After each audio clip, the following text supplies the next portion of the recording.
Good morning বন্ধুরা, কেমন আছেন সবাই? আশা করি ভালোই আছেন। আজকে শুরু করছি নতুন একটা ব্লগ, দেখতে থাকুন ব্লগটা। আজ বৃহস্পতিবার, সেই জন্য ঠাকুর বাসনগুলো একটু ধুয়ে নেব, ধুয়ে নিয়ে আসছি। ঠাকুর বাসনগুলো ধুয়ে নিয়েছি, ঘটিতে জলও নিয়ে নিয়েছি পুজোর জন্য। প্রত্যেক বৃহস্পতিবার ঠাকুরকে মালা চড়ানো হয়। ঠাকুরকে মালা চড়িয়ে পুজো করা হয়ে গেছে। লাড্ডু এখনো ঘুমাচ্ছে, আমি সেই ফাঁকে সাথে জামা কাপড়গুলো মিলে দিয়ে আসি।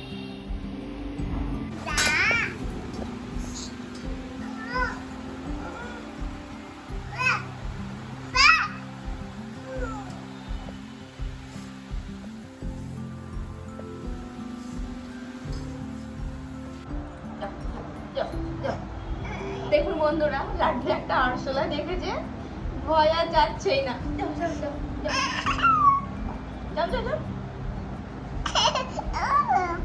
এই যে সেই আরশোলাটা।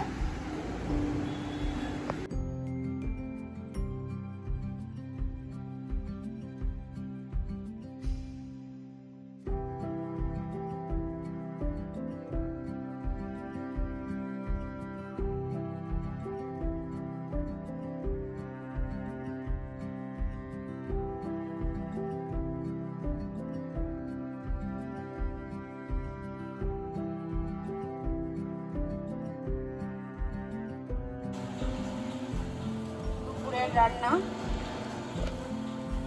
মুগ ডাল, কচু দিয়ে পুঁই শাকের চচ্চড়ি আর সব রকম সবজি, একটা ভাজা।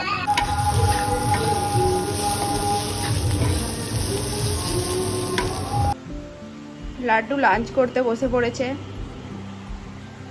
লাড্ডু একা একা খেতে পছন্দ করে, যখন খেতে পারে না তখন আমি খাইয়ে দিই ওকে। লাড্ডু, হ্যাঁ ভালো খেতে? ভালো নয় তাহলে তুমি খাচ্ছ কেন? কোনটা ভালো, ভাজাটা? ভাজাটাই খাও ভালো করে। মা তেত্তি তেত্তি, হ্যাঁ করো বাবা।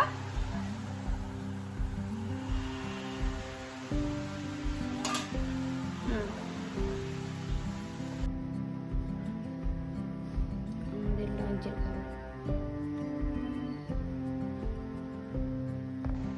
লাড্ডু লাঞ্চ করে নিয়েছে, সেটা তো আপনাদেরকে দেখালাম।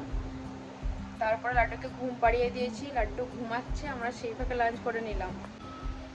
সন্ধ্যা হয়ে গেছে, ঠাকুরকে ধূপ দেখে আমরা টিফিন করে নিয়েছি, লাড্ডুকে টিফিন খাইয়ে দিয়েছি।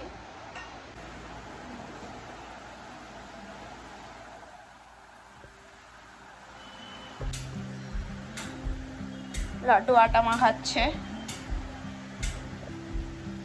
আবার খেয়েও নিল একটুখানি, পেট ব্যথা করবে বাবা। ডিনারের জন্য বানাচ্ছি পনির ভুজি আর রুটি। ডিনারে এটাই আজকে খাবার।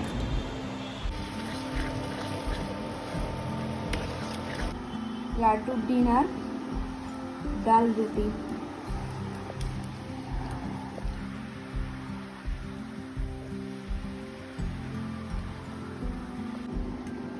আজকে ডিনারে রুটি আর পনির ভুজি। লাড্ডুকে ডিনার করিয়ে ঘুম পাড়িয়ে দিয়েছি, আমরাও ডিনার করে নিয়েছি। আজকের মতন ব্লগটা এখানেই শেষ করছি। সবাই ভালো থাকবেন, সুস্থ থাকবেন, দেখা হচ্ছে নতুন একটি ব্লগে। বাই বাই বন্ধুরা।